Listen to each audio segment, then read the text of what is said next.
boy, it's a block party. We got numbers again, 2-on-1. Buzelis flies. If you're gonna try, you better try hard.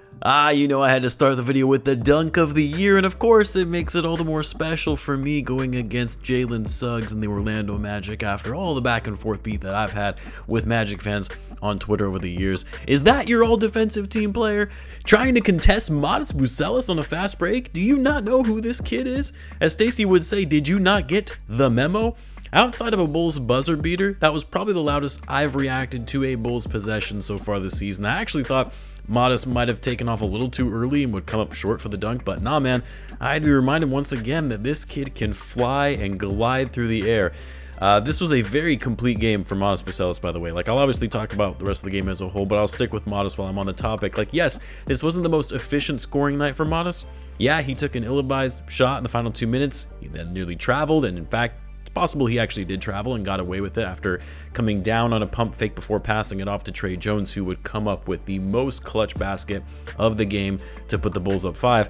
But Modest Buzelis made some big time winning plays and helping facilitate on offense, making some great reads and finding Vooch down low. They played a nice two-man game in this one, especially in the fourth quarter. Modest would end up posting a career high in assists with 7 of them to go along with 21 points and 9 rebounds as well as a steal and 2 blocks. Still leads the team in blocks and is top 10 in the NBA in total blocks on the season. He did not shoot the 3-ball well, has still struggled from outside, but he did hit a big shot in the fourth quarter when the game was neck and neck to give the Bulls a bit of momentum boost after moving himself out to the corner with Ayo driving to the basket and having nowhere to go. Modest was also aggressive in drawing contact, got to the free throw line 8 times in this game, and was a plus 14 in box plus minus. His impact was palpable. The team played better when he was on the court, and yeah, again, I just still can't get over that dunk. I do feel bad for Jalen Suggs, though, who, of course, got hurt in the third quarter, did not return to the game. The guy just cannot catch a break with his injuries, and you could see his frustration and emotion on the bench after suffering that injury.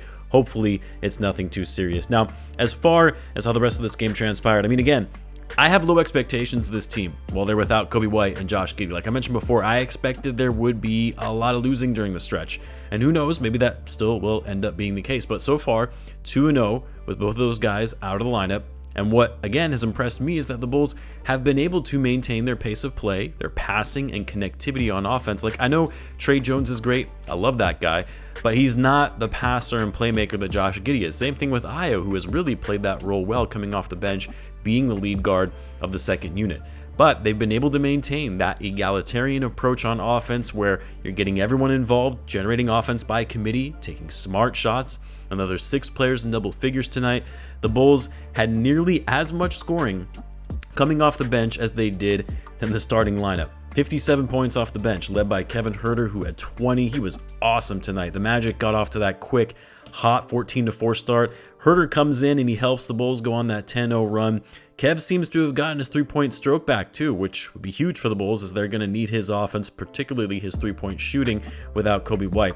Ayo was great, 17 points, 6 for 9 from the floor. This was the first time in a bit where I feel like Ayo finally got his rhythm back and getting downhill again. I mean, the past few games, I don't know, that first step just hasn't really been there, but it just looked to flow more naturally in this game with Ayo. Ayo also had 7 assists in this one. Bro, Patrick Williams, back-to-back good games. Is this for real? Dude didn't even miss in the first half. He was lighting up the Magic. Pat would ultimately finish the game with 15 points on 6 for 9 shooting. How about Vucevic? Vooch played nice against his former team. Wasn't fazed by Wendell Carter Jr. in the post. A cool, calm 17 points, 7 for 11 from the floor to go along with 10 rebounds and 5 assists.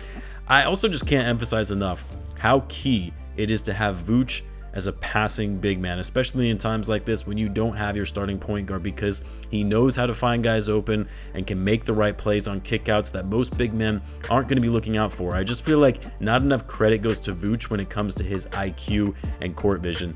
And then, yeah, man, Isaac Okoro isn't going to fill the stat sheet for you, but you know what stands out? Plus 18 in box plus minus, a team high. He's the ultimate impact player because of his IQ on both ends of the floor. Going back to what I was saying about the Bulls maintaining their assists even with out Kobe and Giddey. 31 assists, but once again, limiting turnovers as well. Not to the extent that it was the other night against the Pelicans, where they only had 7 turnovers, but only 12 in this game. Still an above average assist to turnover ratio than what we have been seeing from this team. In a way, I would have expected it against a team like the Pelicans because they're one of the worst transition defenses in the league.